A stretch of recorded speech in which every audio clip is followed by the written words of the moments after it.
विशेषता डॉक्टर जी की यह है कि संघ का निर्माण केवल किसी आवेश में आकर नहीं किया गया, अखबार में कुछ पढ़ लिया एकदम पार्टी की स्थापना हो गई, ऐसा नहीं हुआ। डॉक्टर जी जन्मजात देशभक्त थे। देशी विदेशी विचारधाराओं का गहन अध्ययन उन्होंने किया था। समकालीन सभी कार्यों में, विभिन्न क्षेत्र के राजनीतिक, धार्मिक, आर्थिक, सांस्कृतिक सभी कार्यों में प्रत्यक्ष हिस्सा लिया था।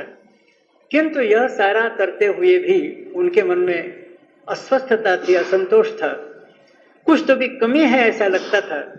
और उनके मृत्यु के पश्चात अनुशीलन समिति, क्रांतिकारी अनुशीलन समिति के ज्येष्ठ नेता त्रैलोक्यनाथ चक्रवर्ती महाराज जी ने स्टेटमेंट दिया था कि संघ की स्थापना तो 1925 में हुई, लेकिन मुझे लगता है कि इस तरह के काम के विषय में विचार इनके मन में बहुत पहले से चला होगा, क्योंकि 1916 में जब डॉक्टर हेडगेवार जी बंगाल में क्रांति कार्य के लिए थे, उस समय वो मुझे मिलते थे और कहते थे कि महाराज स्वराज्य प्राप्त हो यह तो आवश्यक है, कोई भी स्वाभिमानी राष्ट्र यह बर्दाश्त नहीं कर सकता कि वो गुलामी में रहे, तो हमारा तात्कालिक लक्ष्य स्वराज्य प्राप्ति होना चाहिए। लेकिन राजनेता जो कहते हैं कि एक बार राजसत्ता हाथ में आ जाएगी तो सब कुछ मामला ठीक हो जाएगा, प्रशस्त हो जाएंगे हमारे सारे रास्ते प्रगति के, ये मुझे नहीं जचता।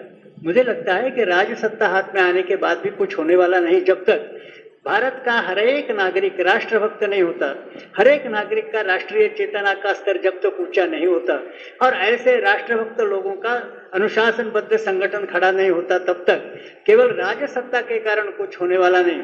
स्पष्ट जानते हैं कि शिवाजी के समय हाथ में कुछ नहीं था, 1 इंच जमीन नहीं थी, सेना नहीं थी, सेनापति नहीं थे, कोष नहीं था, शून्य में से हिंदू साम्राज्य का निर्माण हुआ। और जब अटक से कटक तक हिंदुओं के घोड़े स्वैर संचार कर रहे थे, साम्राज्य था, सारा साम्राज्य टूट गया। जिस समय कुछ नहीं था, गुरु गोविंद सिंह जी के बारे में है, 1699 में पंची प्यारा का चयन करने के लिए उनको आह्वान करना पड़ा। 5 लोगों का चयन 1699 में हुआ, कुछ नहीं था। बड़ा प्रबल दिल्ली का साम्राज्य उनके खिलाफ था। और 135 साल के बाद हमारे घोड़े अफगानिस्तान में घुस गए।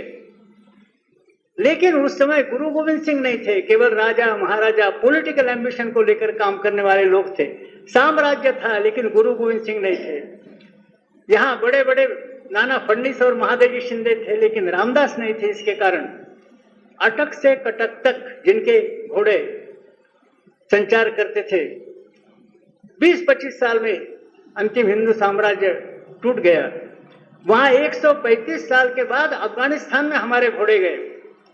रणजीत सिंह के मृत्यु के पश्चात 12 साल के अंदर साम्राज्य टूट गया, क्योंकि गुरु गोविंद सिंह नहीं थे, रामदास नहीं थे, वो सामाजिक प्रेरणा संस्कार नहीं था।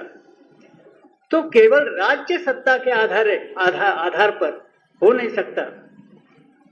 संस्कार हर एक व्यक्ति को देना, ऐसे लोगों का संगठन इसकी आवश्यकता है। तो 1916 से परम पूज्य डॉक्टर जी के मन में ये कुछ विचार चल रहा था। होते होते विचारों की प्रगति, विकास होते होते फिर विजयादशमी 1925 को संघ स्थापन हुआ। तो पूरा विचार करने के बाद, गहन चिंतन, संपूर्ण विचार, मूलभूत विचार, लॉन्ग रेंज विजन, इसके आधार पर निर्माण हुआ है, ये हमने पहले ध्यान में रखना चाहिए।